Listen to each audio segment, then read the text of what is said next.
Coming up on today's episode of Airborne Unlimited, classic aircraft factory up for grabs. Also, there is a higher prize for certification of parts for the vintage V-Tail Bonanzas. And United ordered not to deny exemptions for now.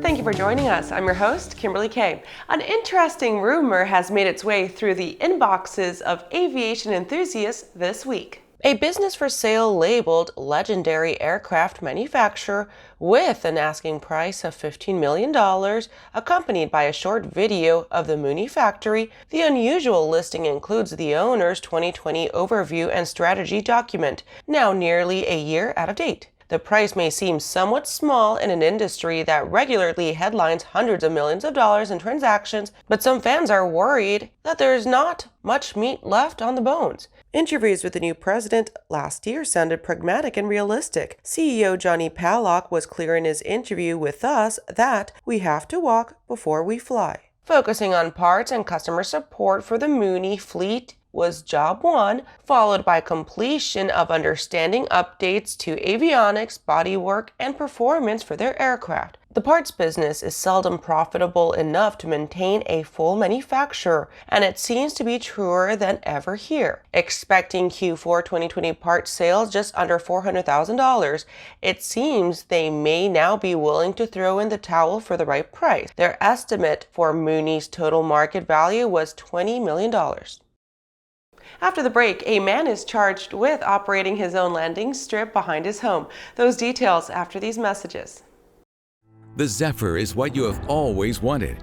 A highly capable two-seat turbine-powered helicopter with great ramp appeal, 100-mile-per-hour cruise speed, 172 nautical mile range, and to top it all off, a first-of-its-kind emergency airframe parachute system.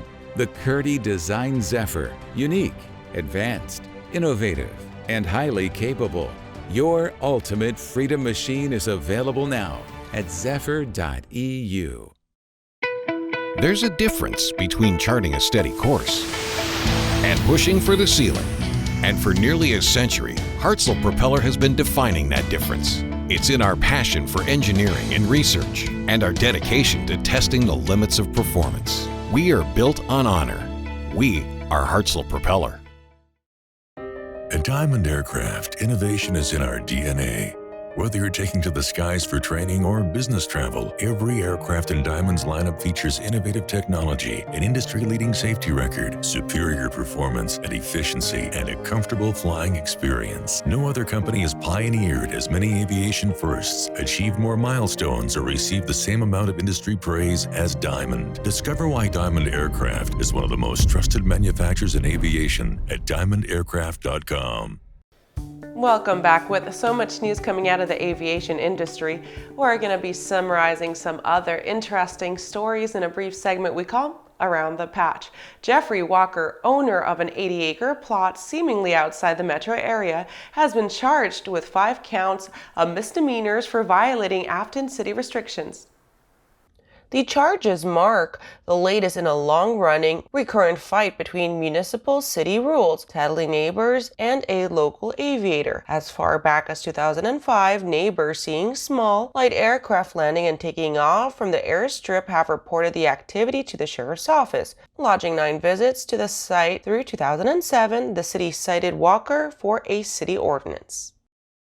Russian station veteran and filmmakers back on Earth. Russian cosmonaut Oleg Novinsky of Roscosmos and Russian actress Yulia Peresild and Russian producer-director Klim Shipenko landed on Earth at around 12:35 in the morning on October 17th in Kazakhstan, southeast of the remote town of Zhezkazgan. The trio departed the International Space Station in their Soyuz MS-18 spacecraft around 9:14 p.m. Volocopter's VoloDrone takes flight. German company Volocopter has carried out its first successful test flight of their new VoloDrone, their upcoming heavy-lift UAV. The 3-minute test flight reached an altitude of 72 feet while carrying an Euro pallet-sized test load. The aircraft delivered its payload to a DB Schenker cargo bike that completed ground delivery to its final destination. The test proves the concept of a multi-modal all-electric delivery system, although on a much smaller scale than real-world distances. The National Aviation Hall of Fame names 2021 Teacher of the Year. The National Aviation Hall of Fame has announced that Caroline Little, a Space Foundation teacher liaison, Smithsonian National Air and Museum Fellow, NASA Wearable Equipment to Avert Radiation mentor, and longtime educator, is the 2021 recipient of NAHF's A. Scott Crossfield Educator of the Year. The Crossfield Award began in 1986 by NAHF and Trini Scott Crossfield as a juried annual competition to recognize exemplary use of aerospace in their classroom. Well, that does it for today's trip around the patch. Now let's return to the rest of the news. The American Bonanza Society Air Safety Foundation has increased its prize for the development and certification of parts vital to vintage V-Tail Bonanzas.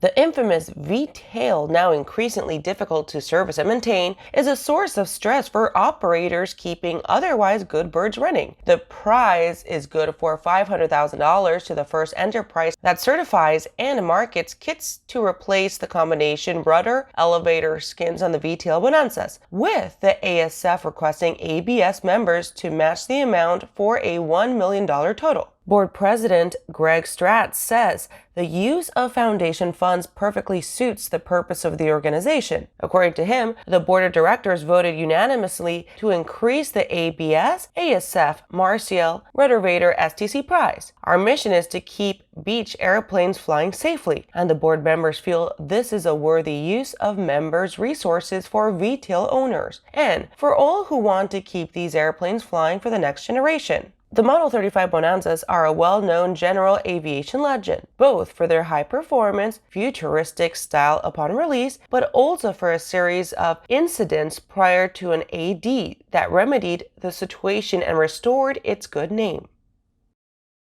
After these messages, a temporary restraining order has been issued against United. Those details after the break.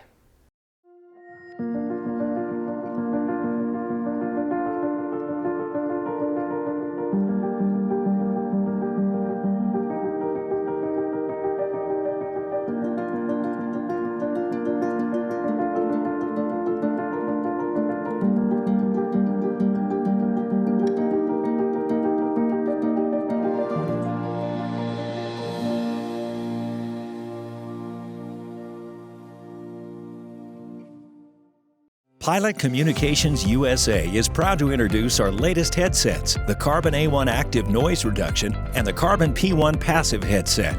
Carbon fiber makes our headsets 30% lighter than others, which significantly reduces pilot fatigue. Our BlueLink hand control unit allows you to connect two devices at the same time, and the record out capability can send audio to an onboard camera or digital recorder. Get the headset that's so light you may forget you're wearing one at pilot-usa.com. Aviation Safety Resources is disrupting the market for aircraft emergency parachute recovery systems. ASR systems are smaller, lighter weight, and offer longer repack cycles than similar products available in the current market. ASR has a recovery system available for every type of aircraft: sport, experimental, light sport, general aviation, urban air mobility, vertical takeoff and landing, electric propulsion, and unmanned aerial systems. Find the right product for your aircraft at aviationsafetyresources.com.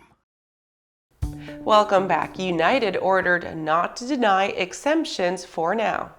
A temporary restraining order has been issued, preventing United Airlines from denying certain requests for religious and medical accommodations from its COVID-19 vaccination mandate until October 26. It disallows denial specifically for applications received after August 31st, preventing hundreds of workers from being placed on indefinite unpaid leave. The TRO is a continuation of an agreement last month to maintain the status quo until outstanding legal action reaches a verdict. These employees with deeply held religious beliefs or medical restrictions preventing the application of the vaccine have gained a short respite, while court battles move forward throughout the industry. One group of United employees hopes to turn their case into a class action lawsuit, leveraging the 2,000 of United's 67,000 employees asking for exemptions. Their claim in the suit alleges that United has violated Title VII of the Civil Rights Act of 1964, along with the ADA in its refusal to include employees in their decision. They believe that reasonable accommodations were not made, and some workers received retaliation for engaging in protected activity. United reports that a regimen for